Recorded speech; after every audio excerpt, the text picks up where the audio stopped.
All right, so let's jump right in. For a European company, breaking into the US market is the big leagues. It's a massive opportunity, for sure, but wow, is it also a minefield of cultural and legal differences. So today we're going to break down how to actually manage an American subsidiary without falling into some of the most common and really costly traps. This quote from 𝗟𝗡𝗡𝗬, it absolutely nails the challenge we're talking about. See, it's not just about the org charts and the business plans you write up. It's all about the human dynamics. And trust me, those dynamics change a lot when you cross the Atlantic. And that's the big question, right? What happens when your formal structure is, say, based in Berlin, but your day-to-day relationships are being built by a team in Boston? Well, you get a clash of expectations, of laws, and of management styles. And that's exactly what we're going to unpack today, how to navigate that clash and come out on top. So, here's our game plan. First, we'll start with a little cautionary tale of two markets. Then, we'll look at two huge management traps that companies fall into all the time. After that, we'll talk about a solution, building a transatlantic bridge. Then, we're going to decode some absolutely critical US hiring laws. And finally, we'll get real about what truly motivates the American worker. Okay, first step. Probably the biggest mistake European companies make is just assuming that what works back home is going to work in the US. This isn't just, a little inefficient. It can be genuinely dangerous for the business. Let me show you exactly what I mean. So picture this. A German company just opened its very first US subsidiary. They send over a German manager who, and this is key, has basically zero experience with the US market or its employment laws.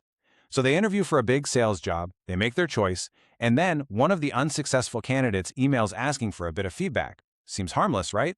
And boom, there it is. In a written email, the manager gives a reason that, might seem totally fine in many parts of the world. But in the United States, that one little sentence is a legal ticking time bomb.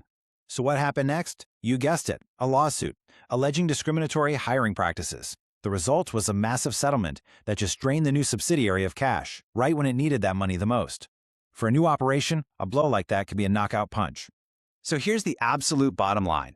In the US, you just cannot make hiring decisions based on any of these protected classes. And yep, age is one of them. This is such a fundamental concept that many European managers just aren't aware of. And believe me, the consequences of getting it wrong are severe. Now let's move on, because it gets deeper. Beyond just specific legal mistakes, there are these two major philosophical traps that parent companies fall into when they manage their US branch. And honestly, they are both equally destructive. So, on one hand, you've got the top-down micromanager from across the ocean. The European HQ wants to sign off on every little decision. This basically clips the wings of the US team and stops them from being able to adapt to the local market. But on the other extreme, you've got the completely hands-off approach, like zero oversight.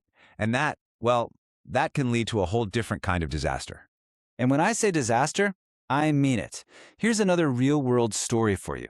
A German parent company decided to give their US team total freedom. The result? $15 million. But hold on, that's not profit, that's debt. So here's how it all went down.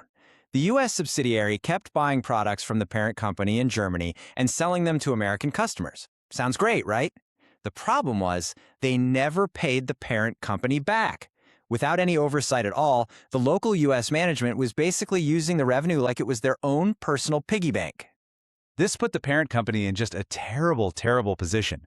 Their only real options were to either force the subsidiary into bankruptcy and just give up on the US market, or to take it over and swallow a $15 million loss. They ended up choosing the latter, but what an incredibly expensive lesson about the dangers of zero oversight. So, if too much control is bad and too little control is a full-blown catastrophe, what on earth is the solution? Well, that brings us right to Section 3, how to build a functional transatlantic bridge using the right management structure. The companies that really get this right use a coordinated two-manager model. Here's how it works. You have a European manager, somebody who hopefully has some US experience, and they act as the main link, traveling back and forth. But, and this is so crucial, you also have an American second-in-command who runs the day-to-day operations and knows the local market inside and out.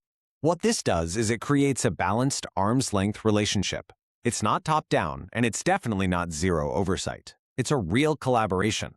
Think of it like a bridge that acts as a conduit, allowing information, strategy, and ultimately economic growth to flow smoothly in both directions. Okay, now let's get back into the nitty-gritty. For this whole bridge idea to work, The European side has to understand the local rules of the road. So Section 4 is your crash course in U.S. hiring laws. And really, the most important thing to remember is, it's not Europe. A core concept that often shocks many European clients is something called employment at will. In most U.S. states, this is the standard. It basically means a company can fire an employee for any reason, or even no reason at all, as long as it's not for a discriminatory reason. But it is a two-way street. Employees can also just pack up their desk and leave, anytime, without any notice. And this right here highlights another massive legal pitfall. You know a standard European CV, right? It often has a photo, your birthday, your marital status, all things that are related to those protected classes we talked about.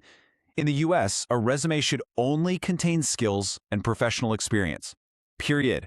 Just having a European-style CV on file for US candidate could open you up to a discrimination lawsuit. Okay, so you've navigated the legal maze and you've set up the right management structure. Now for the final, and maybe most important piece of the puzzle. Our fifth section, understanding what actually drives your American employees. All right, you might want to brace yourself for this one. It is not at all uncommon for a top-performing U.S. salesperson who's working on commission to earn way more money than senior executives back at the European headquarters. The U.S. market is just enormous, and a great salesperson knows exactly how to make the most of it. And this gets to the heart of it.